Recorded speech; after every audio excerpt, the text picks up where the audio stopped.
Two brave gamers have filed a class action lawsuit against Nintendo, seeking to recover money the company generated as a result of tariff-motivated price increases. Welcome to Inside Games Daily, the only gaming news show brave enough to hope we all get a piece of that action. Well, we're all in that class. We purchased a Switch during the price increase, and boy, would it be a cool moment if we actually got some money out of these companies that charged us for the tariffs that they were charged, and would probably open the door for just loads more lawsuits if this actually went to trial, which is probably why, among a few other reasons, it may not pan out eventually, but we can hope. Hoping ain't a crime. Not yet, anyway. That's true. The lawsuit reported by Siva Totillo at GameFile claims that, quote, Nintendo stands to recover the same tariff payments twice. Once from consumers through higher prices, and again from the federal government through the tariff refunds that are happening right now, including interest paid by the government on those funds. Yeah, this whole ridiculous situation we're in exists due to a decision from the United States Supreme Court in February that ruled that President Trump's unilateral imposition of tariffs was illegal and had to be retroactively removed. And Donald Trump had been doing it for about a year at that point. So he'd been doing illegal tariffs for a year, and they had finally ruled against him. So once all this happened, Nintendo joined several other companies in suing the U.S. government to recoup all the illegal tariff money that they were charged. Yes, the courts kind of benched a lot of those cases once the U.S. government announced their intention to launch a tariff refund website, process those payments on a widespread basis. And that's been going on for the last month or so. Those refunds are reported to begin this week, though importers reportedly expect the process to be complicated and painful, because of course they're going to be. The government is never going to let go of the money they already have. Especially this government. Yes, they're probably going to launder it through crypto or some offshore's account and funnel it to all of their crony buddies in Washington. We won't get into that too much, but there's just one problem in addition to the multitude of other problems we're choosing to ignore right now. Naturally, none of these plans include returning any money to customers that subsidize those price increases. Hence the claims made by this lawsuit against Nintendo. It's weird, Lawrence. We were left out of all of this. Isn't that weird? The lawsuit comes from Gregory Hoffert and Prashant Sharan, who both say they purchased Nintendo goods that were explicitly marked up due to illegal tariffs, which they claim violates Washington state consumer protection law. And I don't think Washington state consumer protection law ever thought something like this would happen. Yeah. I think we're in a lot of those unprecedented situations when it comes to U.S. law and U.S. government right now. But accordingly, the lawsuit attempts to explicitly link Nintendo's price increases to the tariffs, such as a statement from Nintendo President Shuntaro Furukawa to investors in May 2025, where he said that, quote, for any country or region, if tariffs are imposed, we recognize them as part of the cost and incorporate them into the price. Seems pretty straightforward. At least that quote by itself does. I mean, that's what businesses exactly did. When tariffs were put into effect, they raised their prices to account for the tariffs. Unfortunately, while you and I can plainly see this situation exploits us, the customers, the law may not agree. Yeah, that's got to be on the books. Stephen Totillo at GameFile reached out to former Pokemon Company Chief Legal Officer Don McGowan, who did not have high hopes for this lawsuit resulting in any kind of favorable outcome. He said, quote, I have exceptional difficulty seeing how this is a valid lawsuit. There's nothing distinct between raising prices because of tariffs and raising prices because you just want to make more money. There's no legal obligation to keep your margins low. Nintendo didn't receive tariff funds as a fiduciary or with any kind of legal obligation to return them to the consumer. Woof. But McGowan did say that he empathized with the lawsuit here and hoped that something could happen, but as far as the law is concerned, doesn't explicitly cover this situation, according to McGowan. I have a lot of thoughts on this. We'll get into that at the end of the episode. Oh, I'm excited to hear them. This is a very interesting supply and demand, if you want to talk about it. So we may have to depend on Nintendo's generosity to see any kind of recompense here, which, despite due cynicism, is really not entirely unprecedented. Not entirely, but yes, Nintendo doesn't have the best reputation for being, I guess, magnanimous. Yes, I always throw back to this because it was a cool move, but it was a very Satoru Iwata move. Nintendo cut the price of their 3DS system from $250 to $170 in the US shortly after launch due to low sales back in 2011. Yeah, that's right. And then anyone that bought the 3DS before the price cut at the higher price could download 10 free NES games and a doofy little ambassador program certificate. Yeah, I kept that on my home screen just because it was the silliest thing. More recently, they also sold an explicitly region-locked Switch 2 for the Japanese region at a lower price. They said that was to combat reselling. I think between the lines, it was probably also to retain customer loyalty in a very important market to them. So occasionally, they will explicitly cut their consumers a price break to try to either reward them for their loyalty or just, maintain competition. Who knows if they're going to do that now? They're probably going to wait until they get the money to make any decision or obligation about what they're going to do with it. Yeah, Lawrence, you're kind of getting at it. So the tariff refunds could result in Nintendo being magnanimous in like a Switch 2 price cut. There's some freebies that everybody gets if they paid the $450 price tag here in the US. Maybe, but that's like a year away. And I doubt whatever you get will make up for whatever differential in price it ended up being. Kind of like I alluded to, though, this will be an interesting test for the relatively new Nintendo president Shuntaro Furukawa, who took the reins of the company in June 2018. His double predecessor, there was an interim president between Iwata and Furukawa, but Iwata was pretty well known for these sorts of gestures. He cut his own salary when Nintendo profits didn't hit. So he was very much a principled executive that tried to actually put those into action.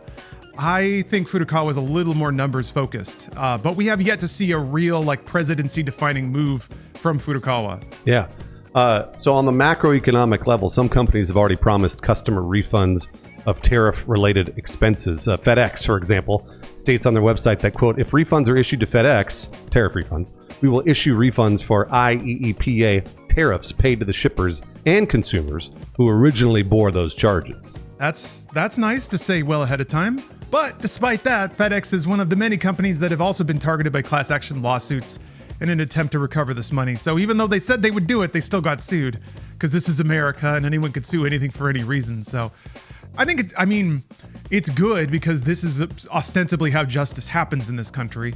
So good for everyone for flinging themselves onto the courts and trying to get money out of the U.S. government. But this is just, everyone said it a million different ways. I'm gonna say it too. This is just a clown situation. Just clown governance. Depending on how conspiratorial you want to get, I don't think it requires a whole lot of conspiratorial thinking to see that this is pretty obvious market manipulation and just open corruption. It was driving money around, it was manipulating markets, and it was just a total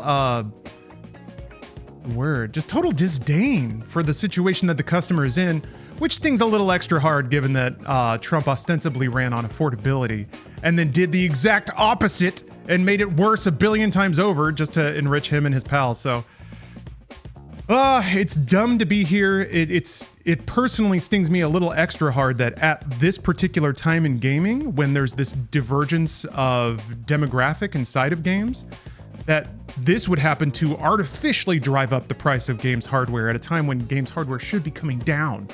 So it's not that complicated of a scenario. We see exactly what happened.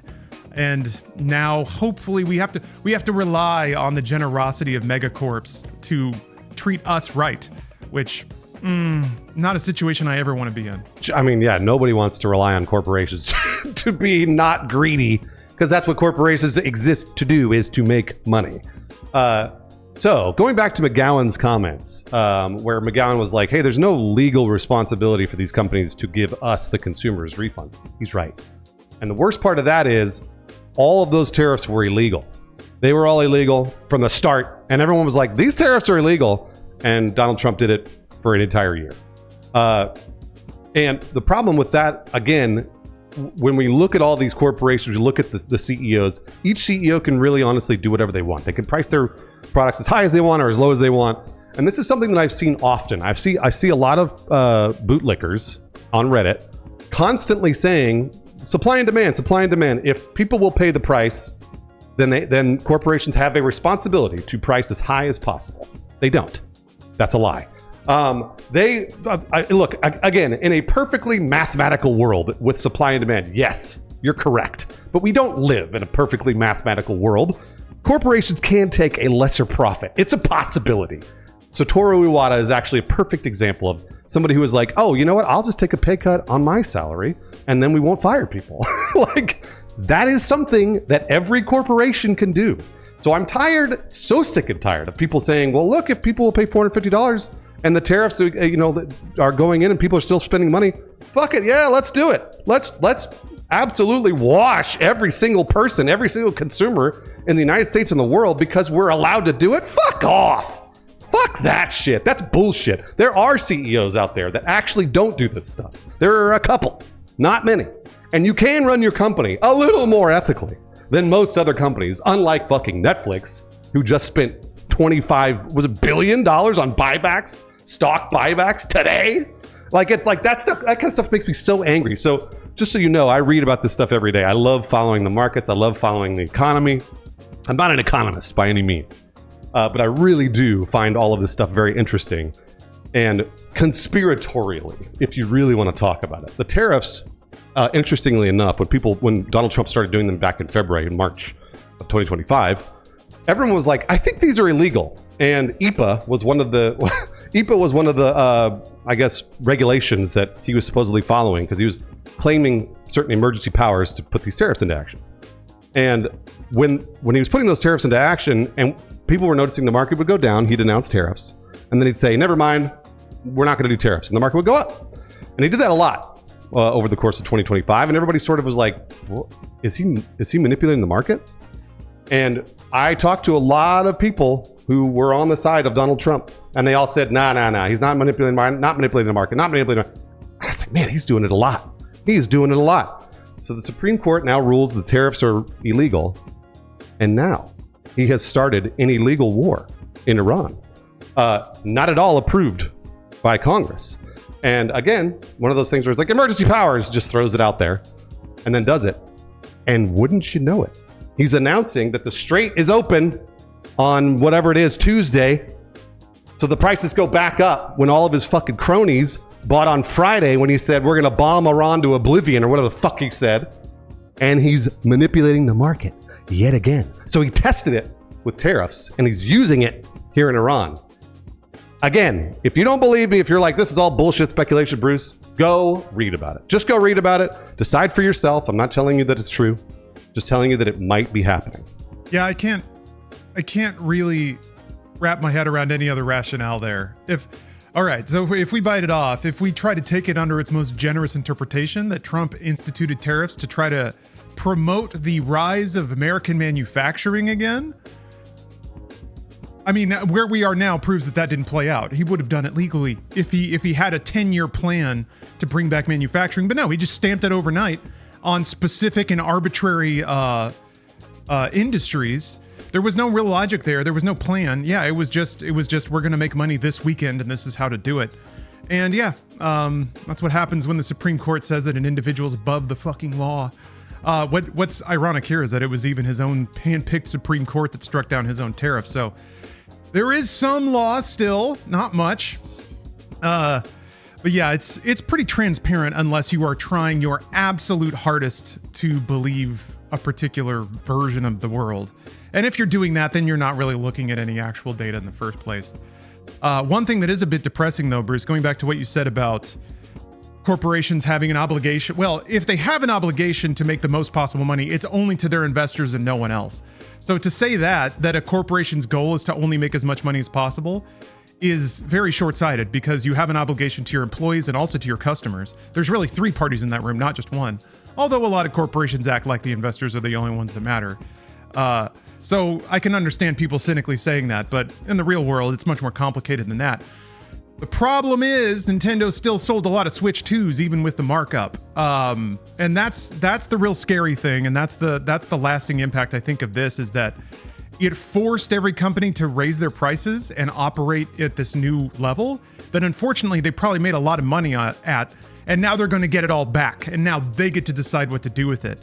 But yeah, Nintendo had originally forecasted 15 million sales in fiscal 25, which I think ended in March 26.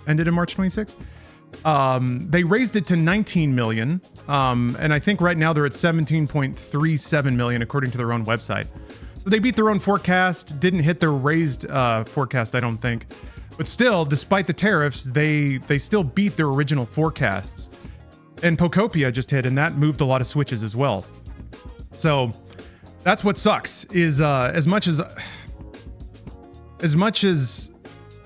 I don't know, this is a conflicting narrative that I've seen ever since COVID is people saying that they can. I mean, I know it's different people, and I think that's the core of it. But there's lamentation over the inability to afford basic things like groceries and gasoline. Meanwhile, pricey luxury goods like game consoles go up in price and still manage to outsell expectations. So really it is, I guess it's that K-shaped economy where the people who are doing well are doing better and they can absorb all these costs. And now corporations are learning that there's no reason to even try to target anyone on the other side of the K-slope. There's enough people, I should say, that have enough money that $50 increase in the Switch 2 doesn't bite. It doesn't really make the difference between their ability to buy it or not. So if that's the case, then why not go for 100? Why not go for 200? Screw it. If there's a whole class of people that are bought into your system, I think Disney has been on this track for like 7 or 8 years now. If there's a whole class of people with disposable income that are willing to throw it at your company, then we go back to the Reddit comment that they clearly see that it's their job to siphon up as much of it as possible. And if the US government didn't teach them that, maybe they would still be operating on a different basis. Yeah, this is a very short-sighted approach. This K-shaped economy thing is not good for anybody. It's not good for the rich. It's not good for the poor. But in the meantime, in the next whatever year or two, well, everyone's like, well, if that's fine, no big deal, right? Because the rich are getting richer and they can spend all the money, and then the poor, they're getting by, right? That's shrug it. They're getting by. That is not good. That kind of thing, that diversion becomes a huge either recession or depression eventually in the making if we don't stem it, if we don't stop it. And you've talked about this, you've lamented this on our show here about how if we price gaming out only to the richest people, well, then we'll never ever get a new audience into gaming. We'll never get everybody in and have everybody talking and playing video games and having fun. It'll only be a specific class of people. That sucks. We don't want that. We don't want only people to be able to play free-to-play games on their phone. Like, we want people to be playing on console and on PC, get to play all the, like cool indies and the huge AAAs and stuff and make those affordable too. So it is bad for gaming in general if we're like, the PlayStation 6 is going to be $1,000. Fuck it. I don't want that. I don't want only a few people to be able to buy this thing and then everyone else to have to I got to save for 3 years to get it. Yeah, because then the games start to be made for only those people, and then the scope just narrows down entirely. I've been a little worried about nostalgia bait or millennial nostalgia bait video games. I think all the remasters we're seeing are a bit of evidence of that. It's natural for things to occur in cycles, of course, but what I'm worried about is when only 40 or 50 year olds are the ones buying and playing like what we consider traditional console games, then the games are only going to be made for that audience, and then you're just going to be getting these like endless cycles of the same concepts over and over and over again. This is a bit of a throwback, but one of my favorite things that would happen back when I worked at GameStop, whenever there was a reduction in MSRP on a console, they would have to price down their used consoles as well, because nobody wanted to buy a used PS2 that was like $20 more than the new one. And when that happened, when the price changes kind of went down the line, suddenly all these new families and customers would come in and buy a console and buy just swaths of old used games for $3 or $4 each. And I had a lot of fun like helping them pick out some good games that they might be interested in. Like maybe they had a PS1, they're upgrading to PS2. What kind of games did you like? All right, let's get you set up. This one's kind of like what you said, blah, blah, blah. And it was so cool to like get somebody a console and a stack of like 6 games that I know they're gonna love for almost no money. They were excited to finally be able to get it. I was excited to be able to give it to them. And here we are with everything going up and up and up. And man, that moment just doesn't really happen anymore, or it can't happen in the same way. What you're saying is anecdotal evidence, but it really is true. The data shows all of this as well. If you go and look at it, this is exactly what Lawrence is describing as what should happen. And it's kind of happening on Steam now. If people have a Steam Deck or if they have a really low-end PC, you can go on Steam and buy a $5 video game that's an indie game and be like, holy shit, Vampire Survivors rules. It's like 30 hours. I played this forever and it was $5. That kind of thing is happening on PC, but I want it to happen everywhere. I want it to happen on consoles, on the handheld, everything. And the way the economy is going right now, if you can't tell, I'm very upset about it. Um, and I've been watching it just absolutely get demolished before my eyes by somebody who apparently should have been good for the economy. I mean, really, honestly, it should have been. And I was expecting it to happen that way, and he has just been throwing it away. So it's a real bummer. And coming back to video games, I just really hope that we all can actually afford to play video games in 5 years. And I hope so. This is why I made it my livelihood, so that I can justify spending any money I have on it. It's been that way. I mean, that's why I got a job at GameStop a long time ago, to be honest. It's because my manager let us check out used games as long as we brought them back. So I got the inside track there. Oh, wow. Yes, frugal gaming. That's what we're all about here. Speaking of, we'll have our recap of all the free games tomorrow on the roundup. But until then, thank you very much for watching Inside Games. We love doing this show so much that we kept the show free despite all the tariffs. They've been hitting us hard too, but we went to the factory, we adjusted some margins, we made sure that you get to enjoy the show for free. So thank you very much for watching. And hey, if you're somehow sitting on a pile of tariff refunds and you want to support the arts, consider checking out our Patreon. We post everything there for free too, so there's not like huge paywalls everywhere, but you can enjoy some benefits like ad-free episodes. We do monthly Discord hangouts. You can even hear us say your own name. Wow. On that point, we'd like to shout out a few of our supporters here. Thank you very much. Rooster, Caleb Clark, Wildred or Wild Red, could be either, Subliminal Opti, and Justin Day. Thank you very much for your support. And like we promised yesterday, a very special Inside Games Brave Gamer salute to our new patron, 69 Penises 69ing each other. Very legendary name. Technically, they're not at the shout out tier, but we shout them out anyway. That's our tariff refund for you. So don't spend it all in one place. Thank you for watching Inside Games, and we'll see you next time.